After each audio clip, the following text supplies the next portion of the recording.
Hello everyone and welcome back to my channel BethChatsBooks. Now today I am going to do the Avengers Infinity War book tag. Now I was tagged in this tag a very long time ago by the Lord Gnome, who I'll link his channel down below, and the original creator of the tag was Elaine Reeds, who tagged the Lord Gnome in the tag. I was tagged in this by the Lord Gnome a very long time ago. And hand on heart, I have not watched the Avengers. I am really sorry. Feel free to give me as much abuse about that in the comment section down below. I know I'm a very bad person. But I decided that I think the tag is pretty fun anyway. I know the premise of some of the characters in it. I just haven't got around to watching it. And I'll change that eventually, okay? But I've just got back from work and I felt kind of in the mood to get some filming done and give something to you guys. And tags are always fun to do, and we learn more about each other through tags. So, without further ado, let me just get on with the tag then. So, I'm going to answer these questions for you now. So, question number 1. Iron Man, your favourite first book in a series. And my favourite first book in a series has to be Little Women by Louisa May Alcott. That is the first book in a series of 4 or so, I believe, that include Joe's Boys, Little Men, and I've forgotten the other one. But it's just an amazing story. I read the first 2. I have yet to complete the series, but it would take a lot to knock Little Women off the top spot in that series anyway, because I think that the first book is amazing. The second one kind of progresses throughout their lives, but the Little Women, the book, is the most important one in the series because it, spoilers, it has all of the main important characters in that one. So, and then question number 2, Captain America, a character that in your eyes can do no wrong. So I've put Lupin as the answer to that because I absolutely adore Lupin. I think he's an amazing character. As you get further on with the Harry Potter series, some of his actions are more questionable and we see more of a human side to him, because I think particularly in Prisoner of Azkaban we see him as a very interesting, exciting new character, and he gets some more human layers as we go on. But I just think he's an amazing person, and I think he's the father figure that Harry Potter never got. I know a lot of people say that it's Sirius Black, but I mean, he ends up spending very little time in the films and not that much longer in the books really, whereas I feel like Lupin does take Harry to the very end, although unfortunately he dies. And then number 3, Thor, a series that nobody likes but you love. I've just had to admit that I don't really read a lot of series, so I don't have an adequate answer to this.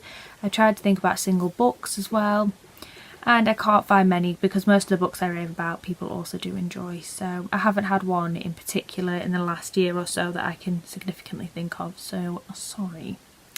And then number 4, The Hulk, a series that gets better. So I've put The Hunger Games because I think that the kind of action ends up getting a little bit better and you connect more with the characters. So I remember by the 3rd one I really needed to know what was happening to this world and I had invested in it. So it's a great little series, I enjoyed it.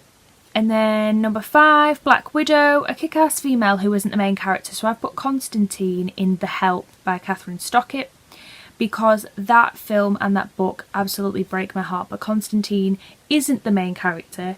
Is it Skeeter?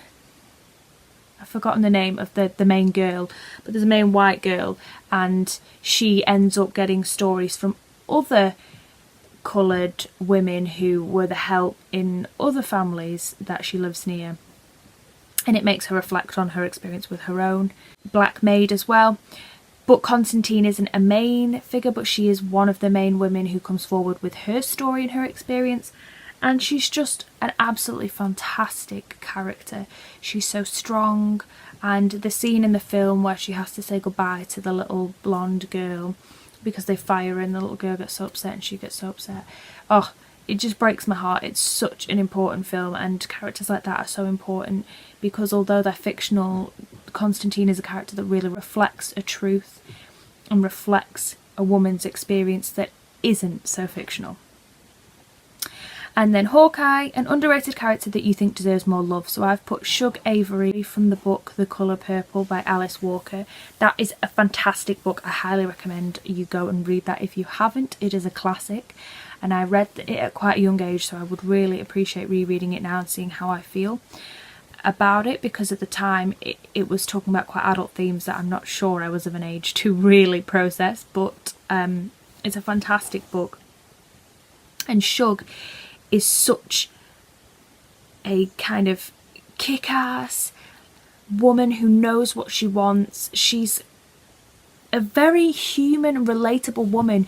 She seduces, she makes mistakes, she's a little bit all over the place, but she's a character that you can really understand the motivations why she does things. So I really think not many people talk about her as a big character, and she really is. She's a huge character in that book in particular, obviously, but I mean she has such an impact on another main character in the book. So I think really I've not heard enough about it in recent years. And then Starlord, which book would have an awesome soundtrack if it was made into a film? So I've put Tin Man by Sarah Winman, because there's so many scenes in that book in particular where it's kind of reflecting on that tinted nostalgia of looking back on memories with people and remembering within those memories not fully how you felt at the time, kind of reflecting a bit of nostalgia about what you know now onto those moments, in particular reflecting back on his childhood with his friend. And so to me that kind of filmic nostalgia that it creates in the book would translate really well to a really great soundtrack, and it would have a very authentic British style of filmmaking, very similar to kind of really cult programmes that we love in the UK, such as This Is England and things like that. It's got a very British filmic lens on it. It's very hard to describe, but if any of you have read it and you kind of feel a similar vibe, please comment down below and let me know, because that's what I found from the off of reading it, but maybe other people don't pick up on that vibe. I don't know. It was a vibe, I was feeling it. And then number 8, Groot, an adorable character who you want to protect but can look after themselves in a battle. So I put Queenie from Small Island, because when you first meet her she's just trying to accommodate the people that are living in her house, and we kind of learn more about her backstory and we see a vulnerability, but then at the end she kind of sticks up for herself in regards to her husband, and we see this inner strength that previously in the book we didn't really think she was capable of. So I think she is a perfect example of that kind of vulnerability, but also that strength that came from the vulnerability as well. She's a very interesting character, and it's a very good book. I highly recommend. Andrea Levy, I believe, wrote it, so go and check it out. Also, I haven't meant to, but a lot of these books have themes of kind of race and women and identity, and they're obviously books that I found amazing, so that's why the theme is kind of continuing without me knowing. But anyway, number 9, Doctor Strange, a book that involves time travel. First 15 Lives of Harry August involves time travel, but I absolutely hated that book, so I'm not going to dwell too much on that, but that's probably one of the only books in recent years that I have actually bothered to read that has time travel in it, because I'm not really a major fan of time travel, although I do want to read The Time Traveller's Wife, which kind of makes me sound like a big walking contradiction, but I always wanted to read that book because I was intrigued by it, but you know, if I don't read it I'm not that bothered either, so meh. Then number 10, Black Panther, a book that changed you or the world. So I put To Kill a Mockingbird because it is a life-changing book. You read that and it completely changes how you see the world or how you've previously been seeing the world. I know that when I read it at quite a young age, my whole world shattered. Dramatic as that sounds, it really does. It sits in your heart and you kind of never really let go. I think it's a fantastic book.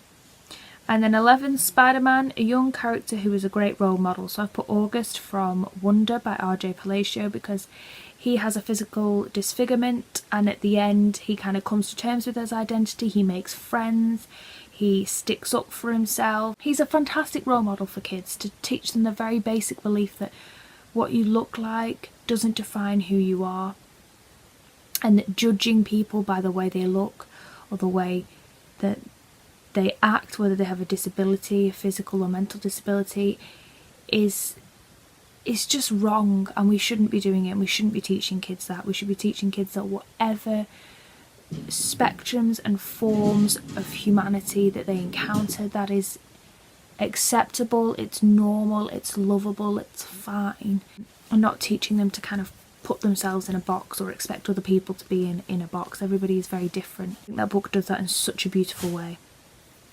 And then number 12, Thanos, a villain who could only be defeated at a huge cost or won't be defeated at all. So I've just put Voldemort because I don't actually read a lot of kind of epic high fantasy where there's some evil lord and there's some kind of overthrowing going on. So yeah, not big into that.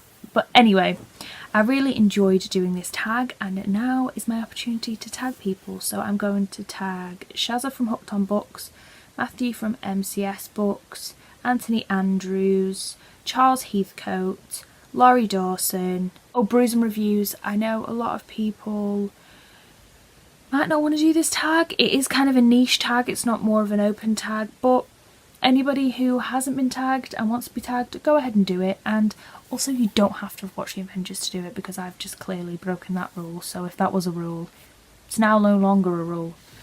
Anyway, thank you guys so much for taking the time to watch this video. Please hit the subscribe button if you want to be alerted for when any of my future videos come out, and I'll see you very soon. Bye now.